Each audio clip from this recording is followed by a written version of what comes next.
안녕하세요. 이제 갓 돌이 지난 어린 아기를 키우고 있는 30대 여성입니다. 저는 어릴 때 부모님이 사고로 돌아가셔서 시골에 계신 할머니의 손에서 자라게 되었어요.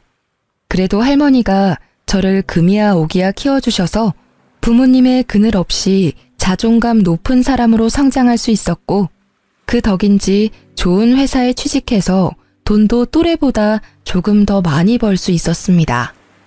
그러다가 원수 같은 전 남편을 만났고 연애하던 중 뜻하지 않게 혼전 임신이 되었어요. 그래서 어쩔 수 없이 결혼을 서두르게 되었고, 이로 인해 큰 고비를 맞게 되었습니다. 사실 시댁에서는 시골 출신의 부모님도 없이 할머니 손에서 자랐다는 사실을 알고 저를 탐탁지 않게 생각하셨어요. 그러나 이미 제 뱃속에 아기가 있으니 어쩔 수 없이 결혼을 허락하셨죠. 그렇게 우리는 결혼식을 하게 되었고 신혼여행을 떠나려는데, 결혼식 내내 훌쩍이던 시어머니는 남편의 손을 잡고 대성통곡을 했어요. 아이고, 우리 호준이 안타까워서 어쩐다니. 사위 사랑은 장모라던데 우리 아들은 고아랑 결혼해서 장모 사랑도 못 받겠구나. 게다가 너보다 나이가 3살이나 많기까지. 다른 집 아들들은 다들 어리고 예쁜 여자한테 장가가던데 너는 이게 뭐니? 내가 속상해서 원. 엄마, 너무 속상해하지 마. 누나 부모님이 안 계시긴 하지만 이미 누나 뱃속에 아기도 있고 결혼식까지 올린 마당에 어쩔 수 없잖아. 누나는 무슨 누나? 나는 너한테 저런 누나 낳아준 적 없다. 이제 다시는 내 앞에서 누나라고 부르지 마. 알겠어? 미나, 너도 네 남편 너보다 나이 어리다고 남편 이겨먹으려고 하지 마라. 알겠니? 어쩌다가 저런 고아랑 엮여서는, 에휴, 부모 없는 자식이 뭐 보고 배운 게 있기나 하겠어? 피로 현장에서 하객들이 주는 술을 과하게 마신 시어머니는 사람들이 많은 곳에서 나이도 많고 부모도 없다며 제게 무안을 주었습니다. 할머니는 시어머니의 말에 표정이 딱딱하게 굳으시더니 술 취해 정신없는 시어머니에게 한마디 했어요. 안싸돈, 아이들이 새 출발하는데 말이 조금 심하네요. 기분 좋은 날 서로에게 상처 주는 말은 하지 맙시다. 우리 미나 부모 없이는 자랐어도 제가 경우 없게 키우지는 않았습니다. 아직 우리 미나에 대해서 잘 모르는데 배경만 보고 일방적으로 오해하면 곤란해요. 그리고 이미 사람들 앞에서 결혼식도 올렸고 무엇보다 아이들 사이에서 아기가 생겼는데 어째요. 이제 마음에 안 들어도 받아들이셔야지 않겠습니까?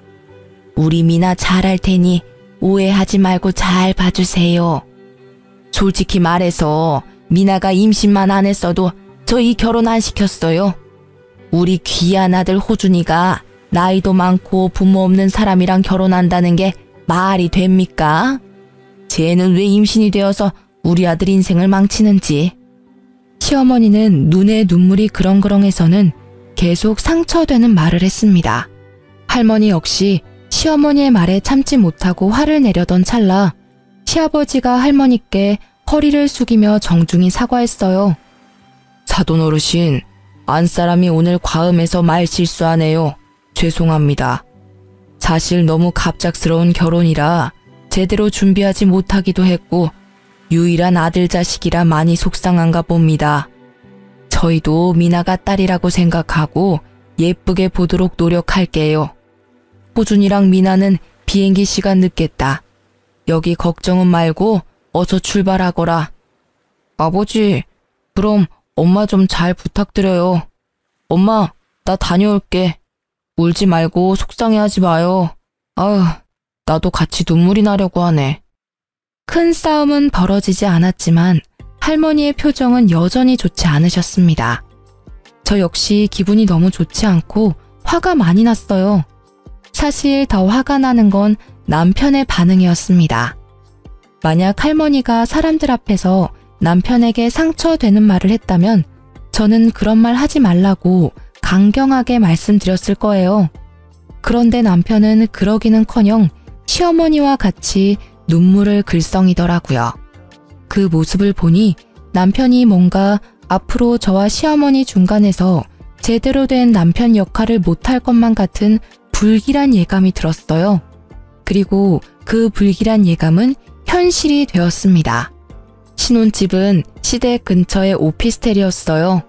사실 남편이 저보다 나이가 어리기도 하고 남자는 군대에 가야만 하니 동갑이어도 여자보다 회사 생활을 늦게 할 수밖에 없잖아요.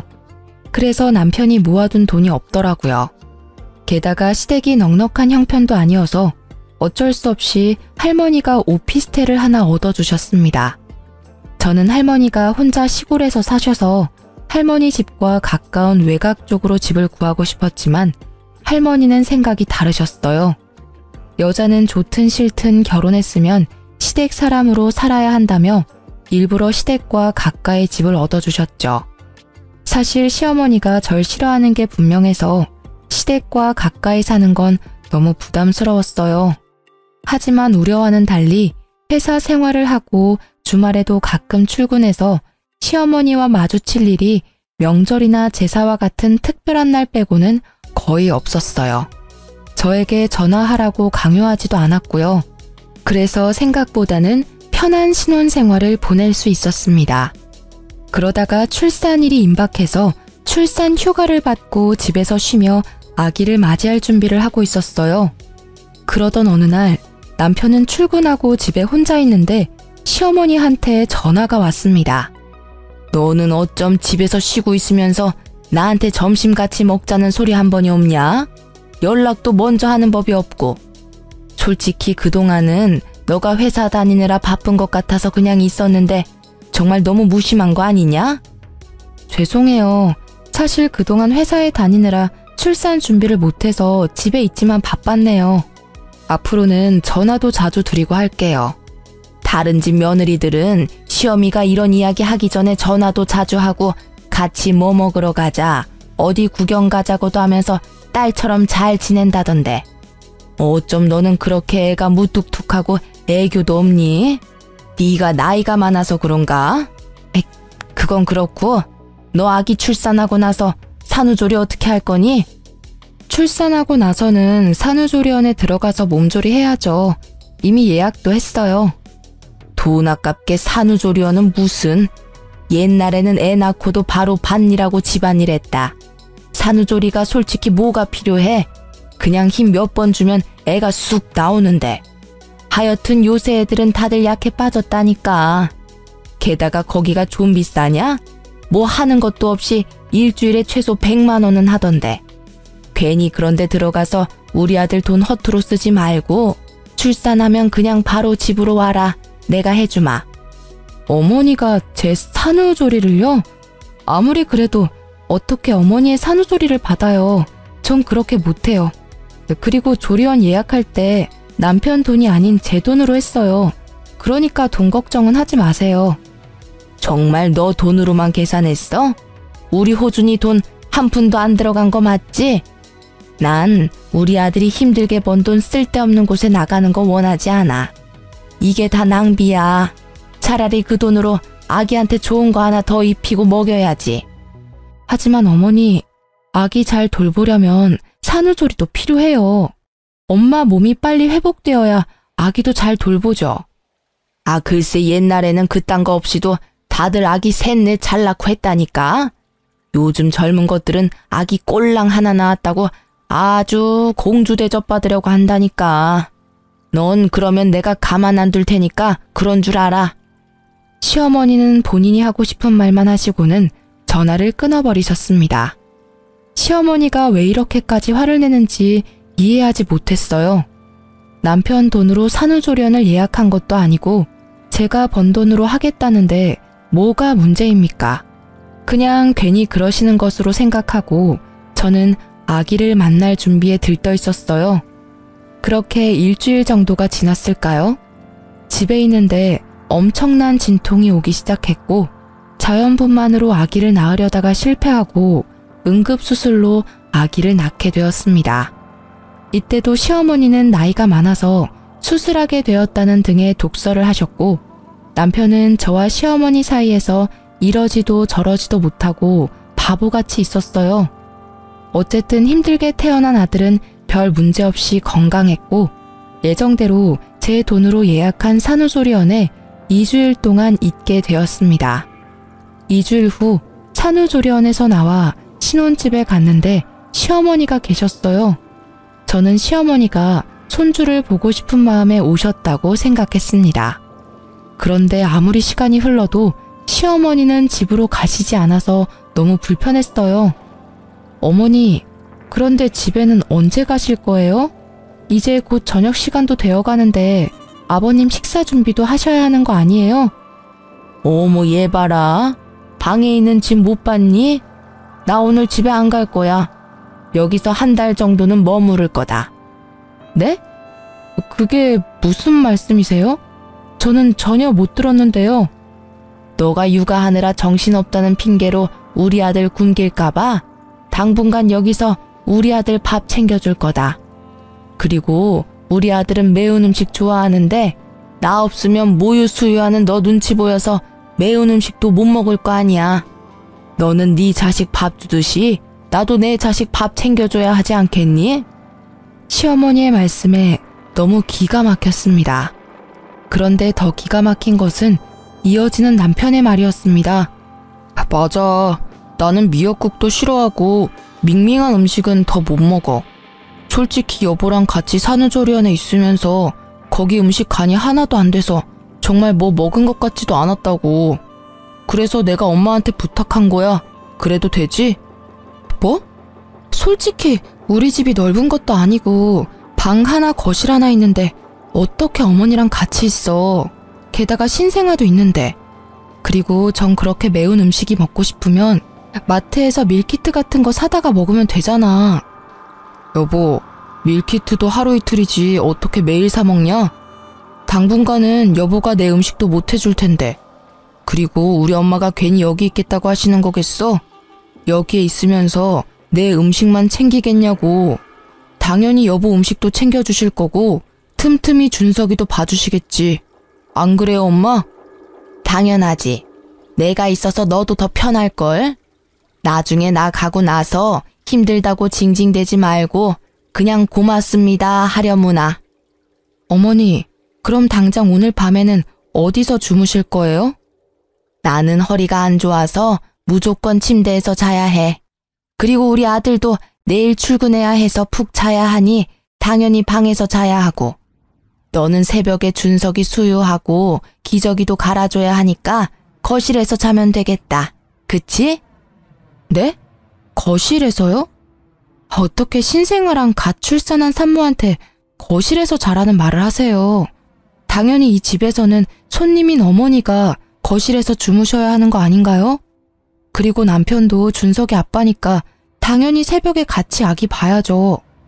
우리 호준이는 안 된다. 호준이는 잠 못 자면 큰일 나는 아이야. 게다가 내일 회사에 출근도 해야 하잖니.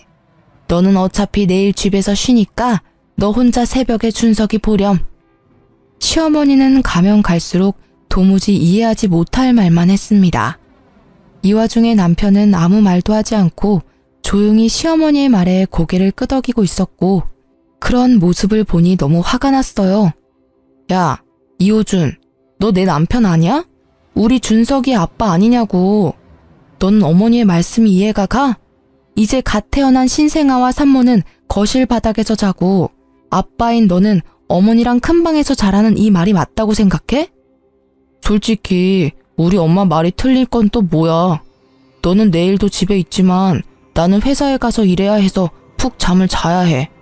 난 솔직히 너가 이렇게까지 화를 내는 이유를 모르겠는데. 남편은 화를 내는 이유를 전혀 모르는 눈치였습니다.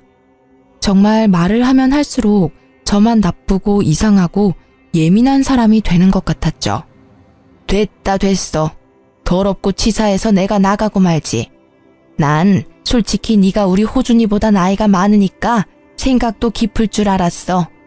그런데 이건 뭐 나이만 많지 생각도 없고 어른 공경하는 것도 없고. 너는 늙은 나랑 한 집에 같이 있기 싫다는 거지? 내가 나가마. 대신 박민아 너 나중에 힘들다고 육아 따위는 바라지도 말아라. 죽이 되든 밥이 되든 네가 알아서 네 힘으로 준석이 키워. 알겠어? 마음에 하나도 안 들어. 나 간다. 엄마, 이렇게 가시면 어떡해. 내가 마음이 불편하잖아. 그러게 넌 왜 그딴 말을 해서 우리 엄마 속상하게 만들어? 우리 엄마가 너 도와준다잖아. 그런데 꼭 그딴 식으로 비꼬아서 말을 들어야 해? 얼른 사과 안 해? 남편은 어서 사과하라고 강요했지만 전혀 그러고 싶지 않았습니다. 결국 아기가 처음 집에 온 날은 이렇게 싸움으로 끝나고 말았네요. 그 뒤로 전쟁 같은 육아가 시작되었습니다. 우리는 신생아가 혹시라도 다칠까봐 불안해서 홈 CCTV를 설치했어요. 물론 제가 항상 옆에 있기는 하지만 잠시 화장실 가거나 집안일을 할 때 무슨 일이 생길까봐 불안했거든요. 남편도 회사에서 아기를 보고 싶다고 해서 핸드폰 어플로 틈틈이 확인할 수 있도록 했습니다. 감시당하는 느낌이라 조금 불편하기는 했지만 그래도 남편이 회사에 있는 시간 동안 아기가 얼마나 보고 싶겠어요. 그 마음이 이해가 가서 그러라고 했네요. 그렇게 생활한 지 일주일이 지났습니다.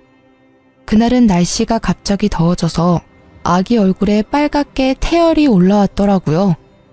그래서 속사계를 풀고 부채질을 해주고 있었습니다. 조그만 손과 발을 보며 귀여워서 어쩔 줄 몰라 하고 있는데 시어머니한테 전화가 왔어요. 얘, 잘 키우고 있어? 설마 팔다리 다 내놓고 키우고 있는 건 아니지? 아기들은 온도에 예민해서 추위 잘 타니까 팔다리 잘 감싸줘야 한다. 신생아가 감기 걸리면 난리나. 요새는 병원에 소아과 의사들도 없어서 아기들도 잘 안 받아준다더라. 그러니까 어서 속사계로 꽁꽁 싸매줘라. 속사계로 싸매면 땀띠 나서 고생할까봐 더 걱정되었지만 여기서 더 말하면 시어머니의 잔소리가 끊이지 않을 테니 그냥 대충 알겠다고 하고 전화를 끊었습니다. 그리고 당연히 속사계도 하지 않았죠. 그런데 30분이나 지났으려나요? 시어머니한테 또 전화가 왔습니다. 속사계 했니? 아무리 오늘 날씨가 더워도 아기들은 온도에 예민해서 추울 수 있어. 그러니까 얼른 속사계 해줘. 네가 덥다고 해서 아기들도 더운 거 아니야. 아기들은 춥다고. 얼른 속사계 해서 증거사진 보내라. 알겠니? 시어머니는 기어이 속사계를 하라고 성화했고 어쩔 수 없이 아기를 다시 싸매서 사진을 찍었습니다. 잠시 후 잘 놀던 아기가 칭얼거리기 시작했어요. 기저귀를 보니 응가를 했고 저는 엉덩이를 씻기고 기저귀를 갈았습니다. 그런데 기저귀를 가는데 시어머니한테 또 전화가 왔어요. 아까 내가 이 말 한다는 거 깜빡했구나. 요새 젊은 사람들은 귀찮다고 일회용 기저귀 쓰는데 그거 아주 많이 안 좋아. 통풍이 안 돼서 아기 엉덩이 발진 나고 화학 제품이 가득해서 아기 몸에도 별로 안 좋단다. 그러니까 너는 일회용 기저귀 말고 천 기저귀 써라. 그리고 귀찮다고 세탁기 돌리지 말고 반드시 손빨래 하고. 참, 아기 옷들도 세탁기 돌리면 안 된다. 아기 옷은 예민해서 반드시 다 손빨래 해야 해. 알겠니? 어머니, 요새 일회용 기저귀도 통풍 잘 되게 좋게 나와요. 그리고 저 지금 아직 출산한 지 한 달도 안 됐는데 어떻게 손빨래를 해요? 지금 손목도 아프고 허리 어깨 다 아파서 저 손빨래 못해요. 그래도 네가 엄마인데 이제 아기를 위해서 희생해야지. 그리고 아기 피부에 어른들 화학세제가 얼마나 안 좋은지 아니? 요새는 아기용 세제가 따로 나와요. 아기용 세탁기도 작은 걸로 장만해서 어른 세탁물이랑 같이 돌리지도 않고요. 다들 그렇게 하는걸요? 뭔 그렇게 말이 많아? 다들 그렇게 해도 내가 더 잘 알아. 솔직히 말해서 너가 아기를 잘 볼 수나 있냐? 아기 잘 앉지도 못하면서 뭘 한다고 그리 큰 소리야? 내 말대로 해라. 알겠니? 시어머니는 제게 더 말하고 싶어 했지만 때마침 아기가 배고프다고 울었습니다. 바로 모유를 먹이려 했지만 생각만큼 양껏 나오지 않더라고요. 모유가 나오지 않아서인지 아기가 숨이 넘어가게 울어서 급히 젖병과 분유를 챙겼습니다. 어떤 사람들은 이러면 혼동이 와서 끝까지 모유를 먹인다고 하지만 잘 먹고 잘 크는 게 우선이라는 생각에 바로 젖병에 분유를 탔어요. 아기는 배가 엄청 고팠는지 허겁지겁 분유를 먹기 시작했습니다. 겨우 집에 고요한 평화가 찾아왔는데 시어머니한테 또 전화가 왔어요. 그러나 한 손으로는 아기를 안고 다른 손으로는 젖병을 잡고 있어서 전화를 받을 수 있는 상황이 아니었습니다. 솔직히 전화 받기도 싫었고요. 그리고 10분 정도 뒤 잠이 든 아기를 조심스럽게 침대에 눕혔습니다. 저도 잠시 옆에서 쉬려는데 또 시어머니한테 전화가 왔어요. 너 모유 안 나온다고 분유 먹이는 거 아니지? 사람은 사람 젖을 먹어야지 소젖 먹으면 안 된다. 소젖 먹으면 애가 멍청해져. 성격도 포악해지고 말이야. 안 그래도 우리 손주 엄마 잘못 만나서 자연분만 못하고 수술해서 남들보다 뒤처질 텐데 더 뒤처지게 하면 되겠니? 절대 분유 먹이지 말고 모유 먹여라. 모유 잘 나오면 당연히 모유 먹이겠지만 모유가 안 나오는데 어떻게 먹여요? 어른들처럼 밥을 못 먹으면 빵이나 다른 걸 먹을 수 있는 것도 아닌데 모유 안 나온다고 굶길 수는 없잖아요. 애가 나이만 들어서 모유도 안 나오고 몸도 부실하고 우리 손주 걱정돼서 내가 가만히 있을 수가 있나? 어머니의 손주이기도 하지만 제 아들이기도 해요. 저도 잘 키우려고 노력하고 있으니까 너무 걱정하지 마세요. 네가 뭘 안다고 노력은 아기 잘 안지도 못하면서. 아무튼 이제 모유 먹이도록 해. 시어머니는 수시로 전화해서 사사건건 잔소리를 늘어놓았죠. 그런데 곰곰이 생각해보니 뭔가 이상했습니다. 속삭이를 푼 순간, 기저귀를 간 순간, 분유를 먹인 순간마다 기가 막힌 타이밍으로 전화가 왔잖아요. 마치 저를 지켜보고 있던 것처럼요. 이상하고 찜찜한 마음이 들기는 했으나 그냥 우연이겠지 생각하고 말았습니다. 아기가 낮잠 잘 동안 머리를 식히기 위해 TV를 켰어요. 그런데 TV를 켜자마자 시어머니한테 또 전화가 왔습니다. 예, 잔다고 TV 켜지 마라. TV에서 전자파 나와서 애 머리 나빠진다. 어머님, 어떻게 제가 TV를 켜는 순간 전화하셨어요? 혹시 저 감시하세요? 내가 뭘 너를 본다고 그러니? 아니야. 너가 뭐가 이쁘다고 내가 널 종일 보고 앉았니? 내가 그렇게 할 일 없는 사람인 줄 알아? 그냥 우연인 거겠지. 아무튼 TV 켜지 마. 그렇게 따지면 핸드폰에도 전자파 많이 나와요. TV보다 핸드폰 전자파로 더 머리 나빠질 것 같아서 저 전화 꺼놓을 테니 이제 전화하지 마세요. 저는 바로 핸드폰을 꺼버렸습니다. 그런데 아무리 생각해도 시어머니가 전화하시는 타이밍이 이상했어요. 아무래도 시어머니가 보고 있는 것 같았고 그날 저녁 퇴근한 남편에게 혹시나 하는 마음에 물어봤습니다. 내가 진짜 혹시나 하는 마음으로 물어보는데 혹시 저 카메라 영상을 어머니도 보실 수 있어? 제 말에 남편은 깜짝 놀라는 표정을 지었습니다. 그걸 어떻게 알았어? 이 반응은 뭐야? 그럼 계속 어머니가 내가 이 집에서 뭐하고 있는지 다 보고 계셨던 거야? 아니, 그걸 어떻게 알았냐고. 아기 속삭에 푸는 순간, 기저귀 가는 순간, 분유 먹이는 순간 시어머니한테 전화 오더라. 이거 하지 말아라, 저거 하라 하면서 사사건건 전화로 잔소리해 대셨어. 와, 정말 소름 끼친다. 어쩜 그래? 엄마가 매일 보고 싶으시다잖아. 그런데 엄마가 집에 매일 온다 그러면 누나가 싫어할 거 아냐. 어차피 나도 보는 중인데 엄마도 같이 보게 해드렸지. 그럼 안 돼? 만약에 우리 할머니가 너 보고 싶다고 너네 회사랑 집에 CCTV 설치하고 계속 보고 있다면 너는 기분 좋겠냐? 어머니한테 당장 어플 지우라고 해야겠다. 나는 그런 감시당하면서는 못 살아. 저는 시어머니한테 전화를 걸었고 남편은 왜 굳이 그렇게까지 해야 하냐며 제 전화를 빼앗으려 했습니다. 그러나 마치 기다렸다는 듯이 바로 받더라고요. 어머니, 그동안 CCTV로 저랑 아기 다 지켜보고 계셨죠? 지금 저와 남편이 싸우는 모습도 다 보고 계셨겠네요. 전 그렇게 감시당하는 기분으로 못 삽니다. 당장 그 어플 삭제하세요. 네가 뭔데 내 핸드폰 어플을 지워라 말아야. 그래, 내가 그동안 너 집에 있는 동안 몰래 보긴 봤다. 그런데 내가 뭐 보고 싶어서 본 줄 알아? 너 신생아 처음 본다며. 아기를 제대로 안지도 못하는 네가 혹시 준석이 다치게 할까봐 걱정되고 불안해서 내가 봤다. 혹시라도 잘못되면 당장 달려가려고. 나는 앞으로도 이걸로 너 계속 볼 거다. 우리 손주 잘 키우는지 계속 감시할 거라고. 아무리 윗사람이어도 저를 그동안 그렇게 몰래 훔쳐봤으면 먼저 미안하다는 사과부터 해야 하는 거 아닌가요? 그러나 오히려 적반하장으로 저에게 화를 내셨습니다.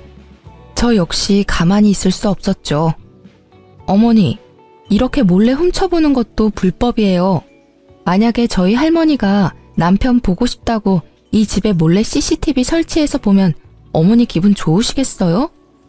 나이만 처먹었지 할머니 손에서 자란 네가 아기를 어떻게 키우니? 보나마나 그 깡촌에서 막 키웠을 텐데. 게다가 부모가 있던 것도 아니고.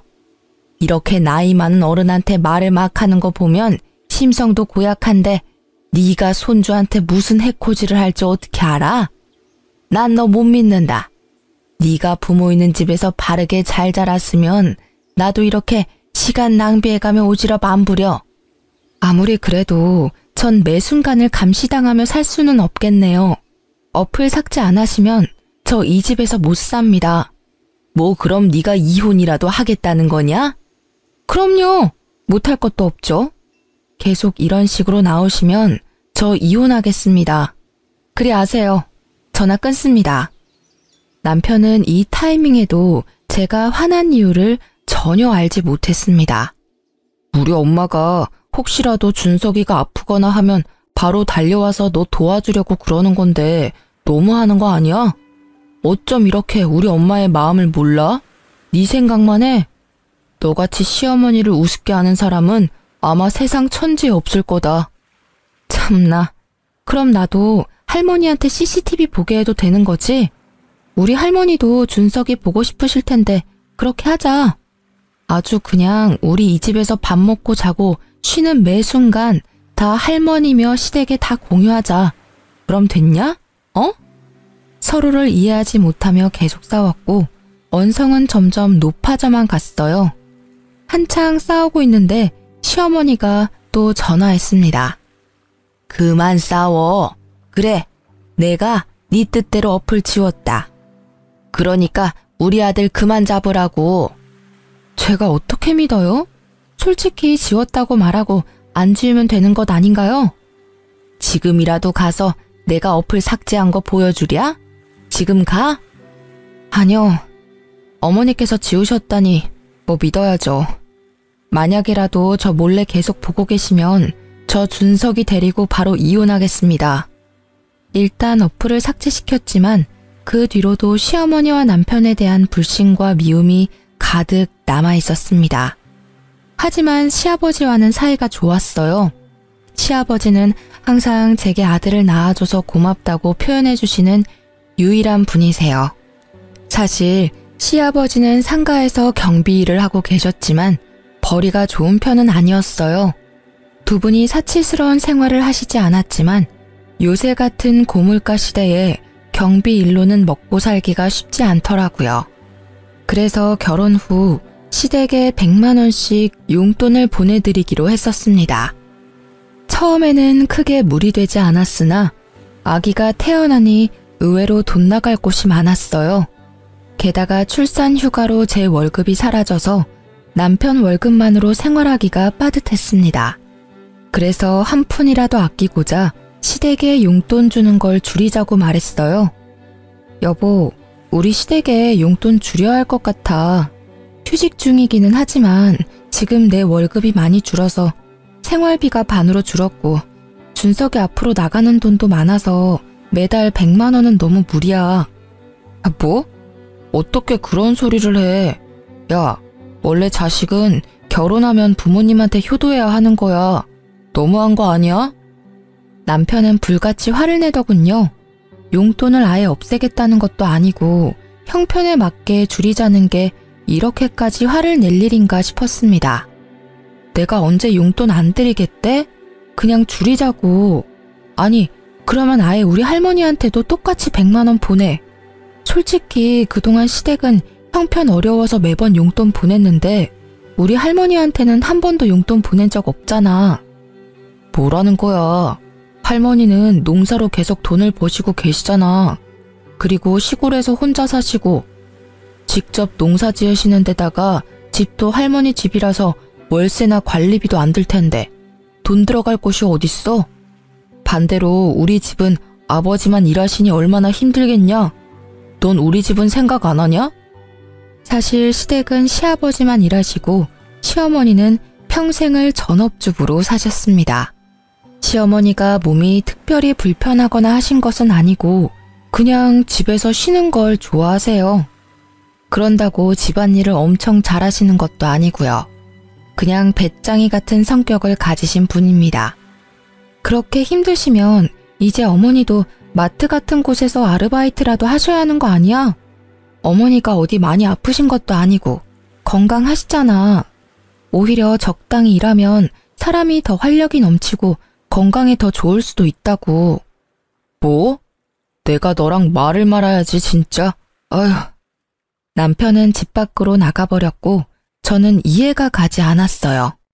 고혈압, 당뇨와 같은 성인병 하나 없으시고 아주 건강한 시어머니한테 아르바이트 하라는 게 그렇게 잘못된 일인가요? 물론 경제적으로 부유하면 아르바이트는 안 해도 되겠지만 사실 그것도 아니잖아요. 그럼 당연히 조금이라도 건강하고 시간 있을 때 아르바이트라도 해서 돈을 벌어야 하는 거 아닌가요? 그러나 남편은 시어머니가 밖에서 일한다는 것 자체를 용납하지 못했습니다. 남편은 그렇게 화를 내며 나가고 저는 그러든 말든 큰 방에서 아이를 재우려는데 현관문 여는 소리가 들리더라고요. 당연히 남편이 다시 들어온 것으로 생각하고 마저 재우고 있었습니다. 그런데 집에는 남편만 들어온 게 아니었어요. 시아버지와 시어머니도 함께 있었습니다. 부모님을 사랑하는 마음이 바다같이 넘치던 남편은 제가 한 말을 고스란히 이르러 시댁에 쫓아간 거죠. 시어머니는 큰 방에서 준석이를 재우는 저를 발견하시고는 제 머리채를 잡으셨습니다. 야, 우리 호준이에게 내 용돈 줄이라고 했다며? 네가 감히 어떻게 그런 말을 해? 네가 뭔데? 갑자기 달려드는 시어머니 때문에 저는 아기를 놓칠 뻔했습니다. 놀란 아기가 자지러지게 울고 저는 시어머니한테 참지 못할 정도로 화가 났어요. 아직 목도 가누지 못하는 아기를 안고 있는 사람 머리채를 잡는 게 말이 됩니까? 어머니, 미쳤어요? 지금 이게 뭐 하는 짓이에요? 아기 안고 있는 거 안 보여요? 뭐 하는 짓? 너야말로 뭐 하는 짓이냐? 감히 어른들에게 주는 용돈을 줄여? 나, 네 남편의 엄마다. 당연히 나를 부양할 의무가 있다고. 그렇게 따지면 저도 저를 키워주신 할머니 부양할 의무 있어요. 그리고 제가 뭐 아예 없애겠다는 것도 아니고 줄이자는데 이게 이렇게까지 화낼 일인가요? 참고 또 참았는데 더는 안 되겠네요. 이혼하겠습니다. 이혼? 그래, 잘 됐네. 나도 너같이 싹수 없는 며느리 따위 필요 없다. 처음부터 너 다 마음에 안 들었어. 이혼해 둘이. 시어머니가 제 머리채를 붙잡고 화를 크게 낼 동안 남편은 옆에서 아무런 말도 하지 않았습니다. 그리고 시어머니와 함께 온 시아버지도요. 제 편인 줄로만 알았던 시아버지 역시 저를 가족으로 생각하지 않으셨던 거죠. 시아버지는 시어머니와 저의 싸움을 가만히 지켜보시더니 한마디 하셨어요. 이래서 집안에 여자가 잘 들어와야 하는데 어쩌다가 저런 쓸모없는 물건이 들어와서는 어휴, 우리 집이 어떻게 될런지. 시아버지의 말에 더는 이딴 집에서 살 이유가 없다고 생각했습니다. 그래서 아기를 데리고 육아용품이며 제 짐을 다 챙겨서 할머니 집으로 갔어요. 할머니는 오밤중에 갑자기 손주까지 데리고 나타난 저를 보곤 깜짝 놀라셨죠. 그동안 시댁에서 있었던 일을 하나도 빠짐없이 다 말씀드렸고 할머니는 화를 버럭 냈어요. 뭐? 너 왜 그동안 이렇게 무시당하면서 살았어? 내가 너한테 그렇게 당하고만 살라고 가르치디? 감히 우리 소녀딸한테 그딴 막말을 해? 그딴 집구석과 이혼할 때는 하더라도 그놈의 집구석 자신들이 벌인 일들 후회하게 해줘야겠다. 할머니는 지금 당장이라도 시댁에 쫓아갈 기세로 나갔습니다. 하지만 밤 늦은 시간에 갈 수는 없잖아요. 내일 가자고 겨우 진정시켰어요. 다음날 할머니는 새벽 5시부터 저를 깨우셔서는 옆집 할머니 집에 아기를 맡겨두고 신혼집으로 찾아갔습니다. 갔더니 남편이 거실에서 코를 골며 잠을 자고 있었는데 어찌나 곤히 자던지 사람이 들어와도 모르더라고요. 순간 할머니가 화장실에 가셔서는 화장실에 있던 작은 바구니를 들고 변기통 물을 퍼내셨습니다. 그러고는 그 물을 자고 있던 남편의 얼굴에 부으셨어요. 똥물에 튀겨도 모자란 놈아. 내 귀한 소녀딸 너 하나 믿고 보냈는데 어떻게 우리 미나를 그렇게 무시할 수가 있어? 할머니, 언제 오셨어요? 그리고 이 물은 또 뭐예요? 자다가 물벼락을 맞은 남편은 저승사자라도 본 것처럼 깜짝 놀라며 안절부절 못했습니다. 내가 너 돈 없다고 해서 이 집도 마련해주고 내가 너한테 용돈 한 푼 바란 적 있었냐? 이 썩을 놈아. 나는 너 같은 놈 내 손녀 사위로 못 봐준다. 둘이 갈라서. 그리고 당장 이 집 팔아버릴 거니까 당장 나가. 아니지. 그 전에 너네 집부터 먼저 가자. 너네 부모 만나서 내가 아주 땅을 치고 후회하게 할 거야. 이 못된 것들. 할머니는 남편의 멱살을 잡고 당장 앞장서라고 난리셨습니다. 쩌렁쩌렁한 할머니의 호통에 남편은 손을 벌벌 떨며 기다시피 시댁으로 향했어요. 시부모님은 아침 대바람부터 오신 할머니의 모습에 어쩔 줄 몰라 했습니다. 사돈어른이 아침부터 여기 무슨 일로 오셨... 아니 그런데 옷과 목걸이, 시계, 가방이 이게 다 뭐예요? 내 옷이 뭐요? 내가 뭐 못 입을 거 입고 왔어요? 이거 샤넬백 아니에요? 아니 이 시계는 시골에 계시던 사돈어른이 어떻게 이런 거를 다 하고 오셨어요? 새벽 대바람부터 오느라 제대로 못 봤는데 할머니가 1,000만 원이 넘는 명품 옷에 300만 원짜리 목걸이, 3,000만 원짜리 시계에 명품백까지 메고 오셨죠. 사실 우리 할머니가 대대로 내려오는 부자 집안의 외동딸입니다. 시골에서 살기는 했지만 덕분에 전 부유하게 자랐어요. 그러나 할머니는 돈 있다고 떠벌리고 다니면 골치 아플 일만 생긴다면서 보유재산을 주변 그 누구에게도 말하고 다니지 않으셨어요. 시골에서는 항상 몸빼바지만 입고 다니셨고 명품 옷은 몇 벌 있기는 하지만 거의 꺼내 입지 않으셨습니다. 그랬던 할머니가 갑자기 명품을 휘감고 오셨으니 시댁에서는 얼마나 놀랐겠어요. 할머니의 모습에 입도 못 다물고 있었고 할머니는 그런 시부모님께 한 소리 했습니다. 이봐요. 시골에 산다고 사람 우습게 보지 마요. 시골에 살아도 내가 당신들보다 훨씬 더 돈도 많고 능력이 있다고. 할머니가 시부모님께 더 뭐라고 말을 하려고 했는데 남편이 갑자기 할머니의 손을 잡았습니다. 그러더니 세상 착한 미소를 짓더라고요. 할머님, 화만 내지 마시고 손주 사위 말 한번 들어주세요. 저와 누나 약간의 오해가 생겨서 이렇게 된 거예요. 오해? 개 풀 뜯어먹는 소리하고 앉았네. 야, 우리 미나가 안타까운 사정으로 부모는 빨리 잃었어도 너보다 더 잘 먹고 잘 살았어. 이 썩을 놈아. 우리 미나가 내가 죽으면 물려받을 재산이 100억이야 이놈들아. 1억도 없는 거지 같은 집안에서 어디 우리 집을 무시해? 난 거지들과 사돈 못 맺으니 빨리 도장 찍어. 할머니의 말에 남편은 무릎까지 꿇었습니다. 할머니, 제가 나이가 어려서 생각이 짧았습니다. 부디 노여움 푸시고. 헛소리 집어치우고 당장 내 집에서 나가. 너네 신혼집 내가 사준 거 알지? 딱 하루 준다. 안 나가면 그 집에 있는 네 물건들 다 던져버리고 아주 박살 내버릴 테니까 그런 줄 알아. 어차피 살 날도 얼마 안 남았는데 이참에 뉴스 한번 나오지 뭐. 결국 남편은 신혼집에서 쫓겨났고 저는 바로 이혼하자고 했습니다. 그런데 할머니 재산이 탐이 났는지 합의를 해주지 않더라고요.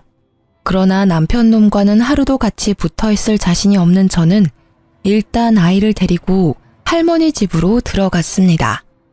그러던 어느 날 시부모님이 할머니 집까지 찾아왔어요. 두 분은 할머니를 보자마자 무릎까지 꿇으시더니 조심스럽게 입을 열기 시작했습니다. 사돈 어르신, 정말 죄송합니다. 제가 아들 자식이 하나뿐이라 오냐오냐 키워서 이렇게 되었네요. 제가 아들 자식 잘 단독시키고 미나에게도 진심으로 사과할 테니 제발 우리 아들 받아주시면 안 될까요? 그쪽은 이미 글러먹었어. 이 상황에서도 아들 탓을 하는 게 제대로 된 부모인가? 참된 부모는 자식의 잘못도 다 안고 가는 사람일세. 나는 돈이 없는 사람은 괜찮아도 인성이 글러먹은 사람은 절대 용납 못해. 그래서 인성이 거지 같은 당신네가 우리 손녀딸의 시부모가 되는 꼴 절대 못 봐. 당신들 밑에서 자란 아들도 마찬가지겠지. 할머니의 단호한 말씀에 시아버지는 안절부절 못하며 어떻게든 할머니의 마음을 돌리려고 하셨습니다. 어르신, 제 안사람과 아들 녀석 때문에 화가 많이 나셨죠? 이게 다 집안관리 제대로 못한 가장인 제 잘못입니다. 그러니 저만 탓하시고 우리 가족들 용서해 주시면 안 될까요? 웃기는 소리 하지 말게나. 아무리 돈이 없어도 인성이 훌륭한 사람은 많아. 당신들은 돈이 없어서 사람 관리 못한 게 아니라 그냥 원래 인성 자체가 거지 같은 사람들이야. 나는 이제 우리 미나 당신들에게 못 맡기겠네. 아이고 어르신, 제가 다 잘못했어요. 그러니 제발 노여움 푸시고 한 번만 기회를 주세요. 기회는 사람 같은 사람들에게나 주는 거지 당신 같은 사람들에게 주는 게 아니야.